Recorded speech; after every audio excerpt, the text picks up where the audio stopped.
दोस्तों, एक कबूतर ने बताया कि यह 3 काम मनुष्य को रंक से राजा बना देते हैं। जो भी मर्द अपनी पत्नी के साथ रात में यह 3 काम करता है वह कभी गरीब नहीं रहता। दोस्तों, प्राचीन समय में एक जंगल में कबूतर और कबूतरी बैठे हुए थे। सर्दियों की रात थी, कड़ाके की ठंड पड़ रही थी। तब एक कबूतरी कबूतर से कहती है कि पिया जी, आज की रात को निकालने के लिए ऐसा क्या किया जाए जिससे आज की रात निकल जाए। सर्दी बहुत भारी पड़ रही है। कबूतरी कहती कि कोई ऐसी कहानी सुनाओ जिससे आज की रात कट जाए। कबूतरी की बात सुनने के बाद कबूतर कहता है कि तुम ध्यान से सुनो, बड़ी ज्ञानवर्धक और प्रेरणादायक कहानी मैं तुम्हें सुनाने जा रहा हूं। अब कबूतरी ध्यान से सुनती है और कबूतर कहानी शुरू करता है। जो लोग इस कहानी को सुन रहे हैं, इस कहानी को पूरा सुने। कहानी के अंत में कबूतर 3 बातें बताता है जिन्हें आपको आपके जीवन में याद रखना चाहिए और अपने जीवन में अपनाना चाहिए। तो दोस्तों, कबूतर कहानी शुरू करता है और कहता है, हे प्रिय, बहुत समय पहले की बात है। किसी नगर में एक राजा रहता था। एक रोज वह राजा अपने दरबार में बैठा हुआ था। तभी उसके दरबार में एक भिखारी आया। उस भिखारी की बड़ी दयनीय स्थिति थी। जर्जर शरीर, तन पर फटे पुराने मैले कुचले कपड़े और लाचार बेबस निगाहें। राजा ने जब उस भिखारी को देखा तो उस पर बड़ी दया आई। राजा ने तुरंत अपने खजांची को बुलाया और उसे आदेश दिया कि इस भिखारी को उचित भिक्षा देकर विदा करो। दोस्तों, भिखारी तो भिक्षा लेकर राजा को धन्यवाद देकर वहां से चला गया, लेकिन राजा के सामने एक प्रश्न छोड़ गया। उस राजा के मन में यह विचार आया कि मैंने ऐसे कौन से शुभ कर्म किए थे जिनके कारण मुझे यह राज्यपाठ मिला है, और इस भिखारी ने ऐसा कौन सा कार्य किया था जिसके कारण उसे जिल्लत भरी जिंदगी नसीब हुई है। दोस्तों, राजा के मन में यह विचार आते ही अगले दिन राजा ने अपने नगर के सभी विद्वानों की एक सभा बुलाई। जब सभी विद्वान लोग सभा में उपस्थित हो गए तो राजा ने सभी के सामने अपने मन की जिज्ञासा रखी। उस राजा ने विद्वान जनों से कहा कि हे विद्वान पुरुषों, मैंने आप लोगों को यहां बुलाकर इसीलिए कष्ट दिया है ताकि मैं अपनी एक समस्या का निवारण आप लोगों से करा सकूं। मेरे मन को एक विचार बहुत ही विचलित कर रहा है। राजा के यह वचन सुनकर सभा में बैठे हुए विद्वानों में से एक विद्वान ने खड़े होकर पूछा कि महाराज, ऐसी क्या उलझन है जो आपको विचलित कर रही है? ऐसा कौन सा विचार है जो आपको परेशान कर रहा है? कृपया आप उसे हमें बताएं। राजा बोला, विद्वानों, मैंने यह सभा इसलिए बुलाई है ताकि मैं यह जान सकूं कि किन शुभ कर्मों से मुझे यह राजपाठ मिला है। यदि तुम में से कोई इस बात को मुझे बता देगा तो मैं उसे मालामाल कर दूंगा, और न बताने की स्थिति में मैं उसको गधे पर बैठाकर मुख पर कालिख पोतकर उसे बेइज्जत करके राज दरबार से बाहर निकलवा दूंगा। दोस्तों, राजा की इन बातों को सुनकर सभा में बैठे सभी विद्वान सदमे में आ गए। वे सोचने लगे कि राजा को यह बात बताने से बेहतर तो यही है कि हम लोग खामोश रहे, या फिर उससे कुछ दिन की मोहल्लत मांगकर चुपचाप यहां से खिसक लें। कहीं राजा को हमने बताया और राजा हमारी बातों से संतुष्ट नहीं हुआ तो मुफ्त में ही हमारी बहुत बड़ी बेइज्जती हो जाएगी। प्रिय दर्शकों, यह विचार कर सभी विद्वानों ने आपस में सलाह मिलाई। सलाह मिलाकर सभी विद्वानों ने राजा से कहा कि महाराज, हम आपके इस प्रश्न का उत्तर तो दे देंगे कि किस पुण्य कर्म के कारण आपको राजपाठ नसीब हुआ है, लेकिन उसके लिए आपको हमें कुछ दिन की मोहलत देनी होगी। आप हमें 6 माह की मोहलत दे दो। 6 महीने के बाद हम आपके सामने यह राज बता देंगे कि किस पुण्य कर्म के कारण आपको यह राजपाठ नसीब हुआ है। राजा ने कहा, ठीक है, हम तुम्हें 6 महीने की मोहलत देते हैं, लेकिन ध्यान रहे 6 महीने के बाद तुम्हें हर हालत में मेरे प्रश्न का उत्तर देना होगा। सभी विद्वानों ने राजा को आश्वासन दिया और राजा से कहा, महाराज, आप बिल्कुल भी चिंता ना करें, 6 महीने बाद हम आपकी जिज्ञासा का समाधान कर देंगे। दोस्तों, इस प्रकार सभी विद्वान राजा से 6 महीने की मोहलत लेकर राज दरबार से बाहर चले गए। सभी विद्वानों ने राजा से कहने को तो कह दिया, लेकिन इसका उत्तर उन्हें भी मालूम नहीं था। सभी ने बाहर आकर विचार विमर्श किया कि अब इस मुसीबत से कैसे छुटकारा पाया जाए। सभी विद्वान मौन थे। इसका हल किसी को भी मालूम नहीं था। तभी उनमें से एक विद्वान बोला, अरे भाई लोगों, अभी तो हमारे पास में पूरे 6 महीने हैं। 6 महीने आराम से गुजारो, जब समय आएगा तब देखा जाएगा। भविष्य की चिंता करके वर्तमान क्यों बर्बाद करें। सभी ने एक सुर में हाँ मिलाई और सभी विद्वान यह वायदा करके कि आज से 6 महीने बाद हम सभी लोग नगर के बाहर तालाब पर इकट्ठे होंगे और जिसे भी उत्तर पता चल जाएगा वह एक दूसरे को बता देगा। इस तरह दोस्तों, सभी लोग एक दूसरे से वादा करके एक दूसरे से विदा लेकर अपने अपने घर को चले गए और अपने घर के कार्यों में व्यस्त हो गए। दिन गुजरे, महीने गुजरे और गुजरते गुजरते वह समय भी आ पहुंचा जिसके अगले दिन राजा को उसके सवाल का उत्तर देना था। वादे के अनुसार एक बार फिर से सभी विद्वान नगर के बाहर बने हुए तालाब पर इकट्ठे हुए। सभी ने एक दूसरे से पूछा, क्या किसी को उत्तर पता चला?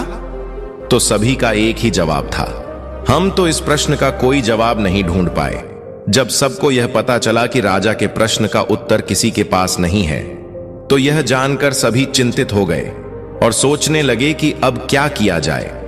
प्रिय दर्शकों, जब सभी विद्वान चिंता में डूबे हुए थे, तभी न जाने कहां से एक वृद्ध ब्राह्मण सन्यासी वहां पहुंचा। जब उसने सभी विद्वानों को चिंता में डूबा देखा, तो उसने विद्वानों से पूछा, क्या बात है भाई, आप सभी लोग चिंता में कैसे बैठे हो? साधु महाराज के पूछने पर विद्वानों ने सारा घटनाक्रम उस महात्मा को बता दिया और कहा, महात्मा जी, यदि हमने कल राजा को उसके प्रश्न का उत्तर नहीं दिया तो राजा हमारा सिर मुंडवा कर गद्दे पर बिठाकर राज्य से बाहर निकलवा देगा। इसी कारण से हम सभी लोग चिंता में बैठे हुए हैं।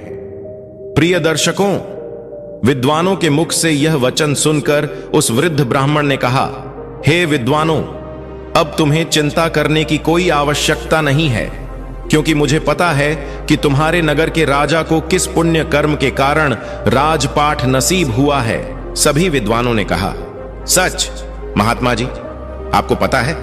सन्यासी बोला, बिल्कुल। सभी विद्वान उस महात्मा के आगे हाथ जोड़कर बोले, महात्मा जी, यदि ऐसी बात है तो कृपया हमें बताइए कि किस पुण्य कर्म के कारण हमारे राजा को राजपाट नसीब हुआ है। हम वादा करते हैं कि हमें जो भी उपहार उस राजा से मिलेगा उसमें से अधिक हिस्सा हम आपको दे देंगे। वृद्ध ब्राह्मण बोला, हे विद्वानों, मुझे आपसे कोई उपहार नहीं चाहिए। आप तो सिर्फ मुझे राजा के पास ले चलो, मैं स्वयं उसके प्रश्न का उत्तर दे दूंगा।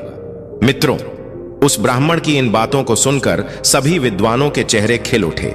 सभी विद्वान उस वृद्ध ब्राह्मण को लेकर राजा के दरबार में जा पहुंचे।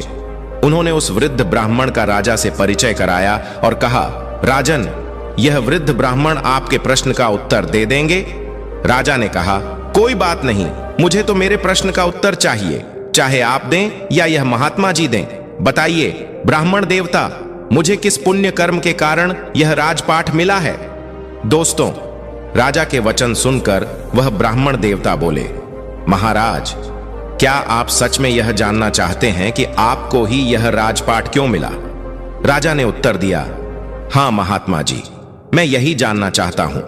तब ब्राह्मण देवता बोले, महाराज, इन बेचारे विद्वानों को सताने से कोई लाभ नहीं है। आपके प्रश्न का उत्तर तो केवल एक ही व्यक्ति दे सकता है। राजा ने उत्सुकता से पूछा, कौन बता सकता है? वृद्ध ब्राह्मण बोले, महाराज, यहां से 100 कोस उत्तर दिशा में एक वन में एक महात्मा तपस्या कर रहे हैं। वे केवल राख खाते हैं, राख के अतिरिक्त कुछ भी नहीं ग्रहण करते और राख का ही मल त्याग करते हैं। वे महान दूरदृष्टा हैं, वही आपके प्रश्न का उत्तर दे सकते हैं। दोस्तों, यह सुनकर राजा ने वृद्ध ब्राह्मण की बात पर विश्वास किया और अपना राज्य अपने मंत्रियों को सौंपकर उस महात्मा की खोज में चल दिए, जो राख खाते थे और राख का ही मल त्याग करते थे। कई दिनों के सफर के बाद राजा अंततः उस वन में पहुंचे जहां वह महात्मा तपस्या कर रहे थे। राजा ने हाथ जोड़कर महात्मा जी की एक परिक्रमा की और महात्मा जी के सामने हाथ जोड़कर खड़े हो गए। 2 घंटे बाद महात्मा की समाधि टूटी। जब उन्होंने राजा को अपने सामने हाथ जोड़े खड़ा पाया तो महात्मा ने पूछा, भाई, तुम कौन हो? देखने में तो तुम राजा जैसे लगते हो, फिर तुम इस निर्जन वन में क्या कर रहे हो? प्रिय दर्शकों, राजा ने महात्मा को अपना परिचय दिया और वहां आने का कारण बताया। इस पर महात्मा ने कहा, मैं अब भी तुम्हारे प्रश्न का उत्तर देने में असमर्थ हूं, लेकिन यहां से 50 कोस दूर उत्तर दिशा में एक अन्य महात्मा तपस्या कर रहे हैं। वे आग खाकर जीवित रहते हैं। तुम उनके पास चले जाओ, वे तुम्हारे प्रश्न का उत्तर अवश्य देंगे। महात्मा की इन बातों को सुनकर राजा कुछ पल के लिए निराश अवश्य हुआ, किंतु फिर नए उत्साह के साथ महात्मा द्वारा बताए गए मार्ग पर उस साधु की तलाश में आगे बढ़ चला। शीघ्र ही उसने उस साधु को खोज लिया जो अग्नि में तपस्या कर रहे थे और केवल आग खाकर जीवित रहते थे। वह साधु भी समाधि अवस्था में बैठे तपस्या कर रहे थे। कुछ देर बाद जब महात्मा की समाधि टूटी तो उन्होंने राजा को आदरपूर्वक खड़ा देखा। महात्मा ने राजा से वहां आने का कारण पूछा। राजा ने उन्हें अपनी समस्या बताई। दोस्तों, राजा की बात सुनकर साधु ने कहा, सुनो राजन, यह सत्य है कि मैं बहुत दिनों से तपस्या कर रहा हूं, किंतु अनेक रहस्य ऐसे हैं जिन्हें मैं भी नहीं जानता। तुम्हारा प्रश्न भी कुछ ऐसा ही है। मैं इसका उत्तर देने में असमर्थ हूं। दोस्तों, जब राजा साधु महाराज के इन वचनों को सुनता है तो निराश हो जाता है। राजा महात्मा जी से कहता है, हे प्रभु, तब तो मेरा इतनी दूर आना व्यर्थ ही गया। मैं तो बड़ी आशा लेकर आपके पास आया था कि आप मेरी समस्या का अवश्य समाधान कर देंगे। जब साधु महाराज राजा को अत्यंत उदास देखते हैं तो कहते हैं, हे राजन, निराश मत हो, मुझे तुम्हारे प्रश्न का उत्तर पता नहीं है, लेकिन मैं उस व्यक्ति को भली भांति जानता हूं जिसके पास तुम्हारे सभी सवालों के उत्तर हैं। राजा ने कहा, ठीक है महाराज, आप उनका ही पता बता दीजिए। इतनी दूर आया हूं तो मैं उनसे भी मिल लेता हूं। महात्मा जी बोले, सुनो राजन, यहां से 50 मील आगे नीलगढ़ नाम का एक शहर है। उस शहर में रामू नाम का एक प्रतिष्ठित वैश्य रहता है।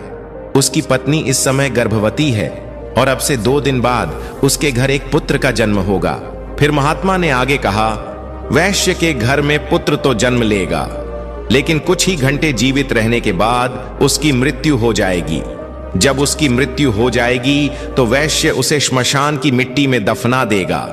जब वह अपने पुत्र को दफनाकर लौट जाए तब तुम उस मृत बच्चे की देह को जमीन से बाहर निकाल लेना और उसी मृत बच्चे के सामने अपना प्रश्न रखना।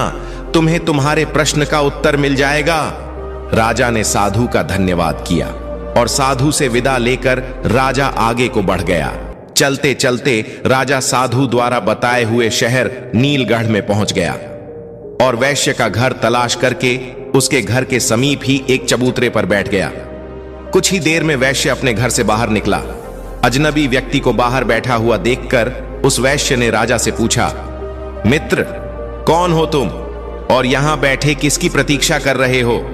तब राजा बोला, मुझे प्रतीक्षा है तुम्हारे घर में आने वाले उस नन्हे से मेहमान की जो शीघ्र ही तुम्हारी पत्नी के गर्भ से जन्म लेने वाला है। वैश्य अजनबी के मुख से जब इन बातों को सुनता है तो उसे बड़ा ही आश्चर्य होता है। राजा की इन बातों को सुनकर वैश्य राजा से पूछता है, तुम्हें कैसे पता चला कि मेरी पत्नी गर्भवती है? राजा ने कहा, इसमें आश्चर्य करने की कोई बात नहीं है। मुझे यह बात एक महात्मा ने बताई है और उसने यह भी कहा है कि तुम्हारी पत्नी के गर्भ से जो शिशु जन्म लेगा वह लड़का होगा। लेकिन यह सुनकर वैश्य बोला, लेकिन क्या भाई, तुमने अपनी बात अधूरी क्यों छोड़ दी? बच्चा स्वस्थ तो पैदा होगा। राजा ने कहा, हां भाई, खूब स्वस्थ पैदा होगा, लेकिन सिर्फ कुछ घंटे वह जीवित रह पाएगा, बाद में उसकी मृत्यु हो जाएगी। वैश्य भयभीत स्वर में बोला, अरे भाई, शुभ शुभ बोलो। इस अधेड़ आयु में तो मेरे यहां पुत्र रत्न पैदा होगा, और अगर वह पैदा होने के बाद मर गया तो यह मेरे लिए किसी सदमे से कम नहीं होगा। राजा ने कहा, भाई, जो सत्य है वह मैंने तुम्हें बता दिया। दोस्तों, जब वह वैश्य अजनबी के मुख से इन बातों को सुनता है तो अपने पुत्र को बचाने की खातिर कई वैद्य हकीम को बुला लेता है, लेकिन विधाता की लिखी को कौन मिटा सकता है? होता वही है जो मंजूर प्रभु को होता है। उस वैश्य ने अपने पुत्र को बचाने का भरसक प्रयास किया, लेकिन उसकी कोई युक्ति काम नहीं आई।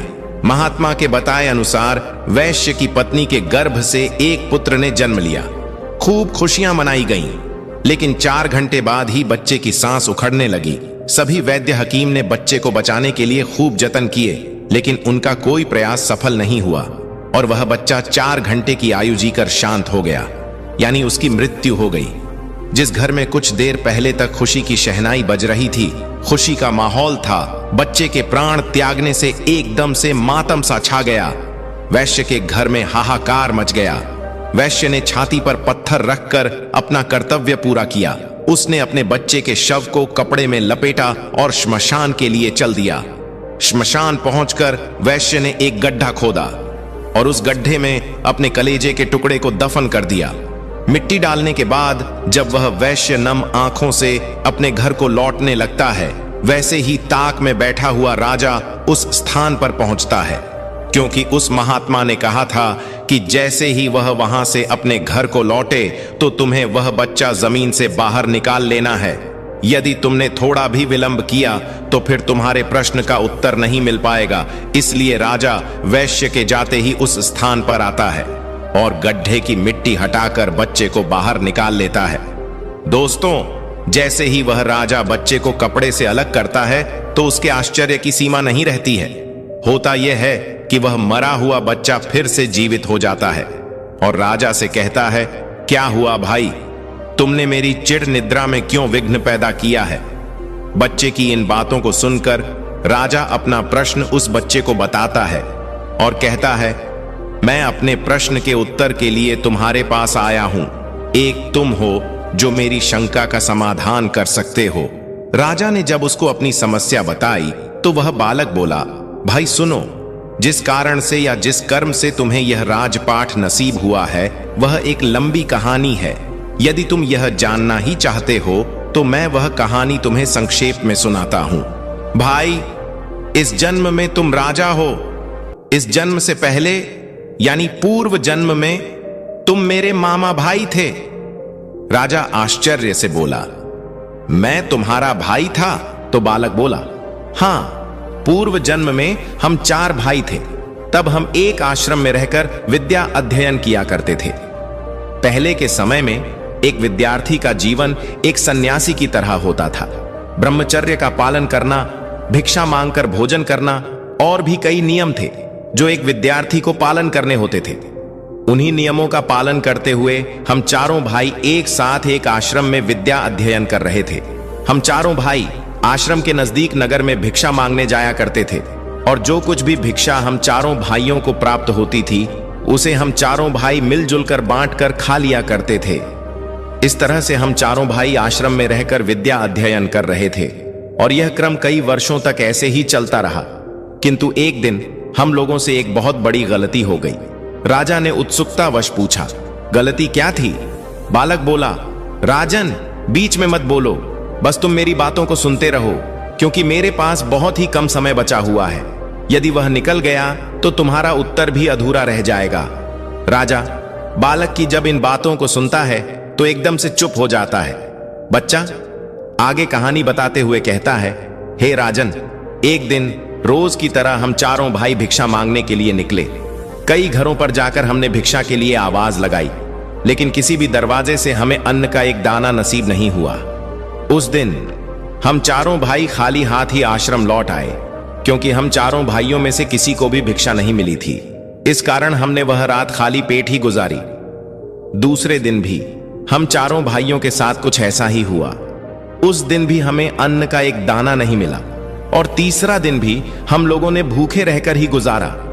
किसी भी गृहस्थ ने हमें भिक्षा नहीं दी, उल्टा हमें यह कहकर दुत्कार दिया, इतने हट्टे कट्टे होकर भी भिक्षा मांगते हो? तुम्हें भिक्षा मांगते हुए शर्म नहीं आती? उस गृहस्थ के अपमान भरे शब्द सुनकर हम तीनों भाइयों के सिर शर्म से नीचे झुक गए। लज्जा के मारे हम तीनों भाई उस दिन से भिक्षा मांगने भी नहीं गए। लेकिन तुझे यह बात स्वीकार नहीं थी। तुमने कहा कि एक ब्रह्मचारी को लज्जा कैसी? लज्जा को त्यागने के लिए ही तो आश्रम में गुरुजी हमें भिक्षा लाने के लिए कहते हैं, ताकि आगे चलकर ब्रह्मचारी निराकार भाव से परमार्थ के कार्य कर सके। उसके मन से ऊंच नीच, जात पात, छोटे बड़े का भेद समाप्त हो जाए और वह सभी को एक दृष्टि से देखे। उसके लिए ना कोई छोटा हो ना कोई बड़ा, सभी मानव एक समान हैं, यह भावना उसके अंदर पैदा हो जाए। इसीलिए एक साधु को भिक्षा मांगना बहुत जरूरी होता है, तभी उसके अंदर से भेदभाव की भावना समाप्त होती है। इसलिए उस दिन तुम अकेले ही भिक्षा मांगने निकल गए। जब तुम भिक्षा मांगकर वापस लौटे तो तुम्हारी झोली में इतना आटा था जिससे 4 रोटियां तैयार हो सकती थीं। हम तीनों भाई ने मिलकर तुम्हारे द्वारा लाए हुए आटे से 4 रोटियां बनाई और चारों रोटियों को आपस में बांटकर खाने की तैयारी करने लगे। क्योंकि हम चारों भाई 3 दिनों के भूखे थे, इसीलिए हम जल्दी से जल्दी अपनी भूख मिटाना चाहते थे। जब हम चारों भाई रोटी खाने ही वाले थे, तभी एक वृद्ध ब्राह्मण भोजन की तलाश में हमारे पास में पहुंचा। जब उसने हमारे हाथ में भोजन की थाली देखी तो उस वृद्ध ब्राह्मण ने हम चारों भाइयों से अपने अपने भोजन में से थोड़ा थोड़ा भोजन देने की प्रार्थना की, क्योंकि हम चारों भाइयों का भूख के मारे पहले ही बहुत बुरा हाल था। उस पर वह वृद्ध ब्राह्मण भोजन मांग रहा था। यह सुनकर हमारे बड़े भाई ने उस वृद्ध ब्राह्मण से कहा, अरे ब्राह्मण देवता, तुम कहां से आ टपके? हम लोग तो पहले से ही 3 दिनों से भूखे हैं। मुश्किल से आज एक रोटी नसीब हुई है और तुम कहते हो कि उसमें से हम तुम्हें दे दें। यदि हमने तुम्हें अपनी रोटी दे दी तो हम क्या राख खाएंगे? और यह कहकर हमारे बड़े भाई ने अपनी रोटी खा ली और वह वृद्ध ब्राह्मण देखता ही रह गया। इसके बाद उस वृद्ध ब्राह्मण ने हमारे दूसरे भाई से अपने भोजन में से उसे थोड़ा भोजन देने का आग्रह किया। हमारे दूसरे भाई ने उस वृद्ध ब्राह्मण से कहा, महाराज, यदि मैंने तुम्हें अपना भोजन दे दिया तो मैं क्या चूल्हे की आग खाऊंगा? और यह कहकर उसने भी अपनी रोटी खा ली। जब हमारे दोनों भाइयों से उसे निराशा हाथ लगी तो वह वृद्ध ब्राह्मण मेरे पास में आया। मैंने भी अपने दोनों भाइयों की तरह उसे उल्टा सा जवाब दे दिया, हे ब्राह्मण देवता, यदि हमने अपने भोजन में से तुम्हें भोजन दे दिया तो मैं मरूंगा या जीऊंगा? और यह कहकर मैंने भी अपनी रोटी खा ली। जब हम तीनों भाइयों से उस वृद्ध ब्राह्मण को निराशा हाथ लगी तो आखिर में वह वृद्ध ब्राह्मण तुम्हारे पास में पहुंचा और इस उम्मीद में तुम्हारी तरफ से निहारने लगा कि शायद तुम अपने भोजन में से कुछ भोजन उसकी सेवा में अर्पित कर दो। हे राजन, जब वह ब्राह्मण तुम्हारे पास में पहुंचा तो तुमने बिना किसी हिचकिचाहट के अपने हिस्से वाली रोटी उस वृद्ध ब्राह्मण को दे दी, साथ ही यह कहते हुए क्षमा भी मांगी, हे ब्राह्मण देवता, आज तो मेरे पास में एक ही रोटी है। आप इस एक रोटी को खाकर अपनी भूख मिटाएं। आप फिर किसी दिन हमारे यहां पर आते हैं तो जरूर मैं आपका संपूर्ण रूप से अतिथि सत्कार करूंगा। सो हे राजन, तब से हम सब भाई अपने अपने पूर्व जन्म में किए कर्मों का फल भोग रहे हैं। यह कहकर बालक ने कुछ क्षण के लिए रुककर फिर आगे बोला, हे राजन, जिस वृद्ध ब्राह्मण ने तुम्हें पहले साधु के पास जाकर उससे अपने प्रश्न का उत्तर खोजने के लिए कहा था, दरअसल मैं वही ब्राह्मण हूं जो हमारे पूर्व जन्म में भोजन मांगने के लिए हमारे पास में आया था। और वह पहला साधु जो सिर्फ राख खाता है और राख का ही मल त्याग है, उस काल का हमारा बड़ा भाई है। उसने ब्राह्मण से यह कहा था कि तुम्हें रोटी दे दूंगा तो मैं क्या राख खाऊंगा। अतः ब्राह्मण के हिसाब से ही वे राख खाकर ही जीवित हैं। पहला साधु जिसने तुम्हें दूसरे साधु के पास में जाने का परामर्श दिया, वह दूसरा साधु दरअसल हमारा दूसरा भाई है जो सिर्फ आग खाकर ही जीवित रहता है। उसने ब्राह्मण के रोटी मांगने पर यह कहा था कि हे ब्राह्मण देवता, यदि मैं तुझे रोटी दे दूंगा तो क्या मैं चूल्हे की आग खाऊंगा? सो उस ब्राह्मण का श्राप उस पर भी फलित हो रहा है। आगे वह बच्चा उस राजा से बोला, हे राजन, अब आप मेरे विषय में भी सुन लो। मैंने ब्राह्मण को रोटी ना देकर यह कहा था कि यदि मैं तुम्हें रोटी दे दूंगा तो मेरा क्या होगा, मैं जीऊंगा या मरूंगा? बस तभी से मैं जीता और मरता आ रहा हूं। मैं नित्य किसी न किसी के यहां जन्म लेता हूं और कुछ घंटे, कुछ दिवस अथवा कुछ महीने जीवित रहकर वापस मर जाता हूं, और तब से यह घटनाक्रम नियमित रूप से चल रहा है। दोस्तों, इतना कहकर बालक ने जब राजा को उसके विषय में बताना शुरू किया तो उसने राजा को बताया कि हे राजन, अब तुम अपने विषय में भी सुन लो। तुमने अपने हिस्से की रोटी उस ब्राह्मण को दी और स्वयं भूखे रहे। तुमने अपने आतिथ्य धर्म का पूरी तरह से पालन किया। अतः उन्हीं शुभ कर्मों के कारण इस जन्म में तुम्हें राजा बनने का अवसर मिला है, क्योंकि परमात्मा उन्हीं लोगों को राजपाठ देता है या अमीर बनाता है जो खुद की न सोचकर दूसरों की परवाह करते हैं, जो दूसरों के बुरे वक्त में उनकी सहायता करते हैं, जो अपने मुंह का निवाला भी दूसरों की सेवा में समर्पित कर देते हैं। ऐसे लोगों को परमात्मा इस मंशा से अमीर बनाता है कि यह लोग अमीर होकर दूसरों के सुख दुख में उनका साथ निभाएंगे। लेकिन अधिकतर लोग अमीर होकर अपना ही सोचते हैं। वे यह भूल जाते हैं कि यह अमीरी हमें हमारे पिछले जन्म के पुण्य फलों के कारण प्राप्त हुई है और परमात्मा ने हमें दूसरों की सहायता के लिए अमीर बनाया है। यदि हम पुण्य कर्म करेंगे, लोगों की सहायता करेंगे, तो इस जन्म में तो हमें परमात्मा ने अमीर बनाया है, अगला जन्म भी हमारा अमीरी में ही बीतेगा। इसलिए राजन, तुम्हारे लिए अच्छा यही होगा कि तुम अपनी प्रजा, गरीब, असहाय लोगों और जरूरतमंद लोगों की भरपूर मदद करो, परोपकार के कार्य करो, ताकि तुम्हारा आगामी जीवन भी सुखमय बन सके। दोस्तों, इतना कहकर बालक एकदम से चुप हो गया। उसकी आंखें बंद हो गईं, उसकी गर्दन एक ओर उड़क गई। राजा समझ गया कि यह बच्चा सिर्फ इतनी देर के लिए ही जीवित था। अतः राजा ने बड़ी सावधानी के साथ उस बालक को कपड़े में लपेटा और बड़े ही सम्मान के साथ उस बच्चे को जमीन में दबा दिया। और जमीन में दबा देने के बाद राजा अपने नगर को लौट गया, क्योंकि अब राजा को भी यह पता चल चुका था कि उसे इस कारण से यह राजपाठ नसीब हुआ है। तो दोस्तों, आशा है इस कहानी से आपको भी पता चल गया होगा कि किस कर्म के कारण मनुष्य राजा बन जाता है और किस कर्म के कारण मनुष्य को जिल्लत भरा जीवन भुगतना पड़ता है। यदि आप भी अपना कल अच्छा चाहते हैं तो कृपया गरीब, असहाय लोगों की मदद करें, जरूरतमंद लोगों की सहायता करें, माता पिता का आदर करें और ईश्वर का भजन करें, क्योंकि हमारा कल का किया हुआ कर्म ही भविष्य में हमारा भाग्य बन जाता है। जो अच्छा कर्म करते हैं वह सुख पाते हैं और जो बुरा कर्म करते हैं वह दुख पाते हैं। तो दोस्तों, हम उम्मीद करते हैं कि आपको हमारी आज की यह कहानी जरूर पसंद आई होगी और आप इससे ढेर सारी प्रेरणा लेंगे। तो दोस्तों, वीडियो को लाइक करें और हमारे चैनल को सब्सक्राइब करके बेल आइकॉन को भी क्लिक कर लें।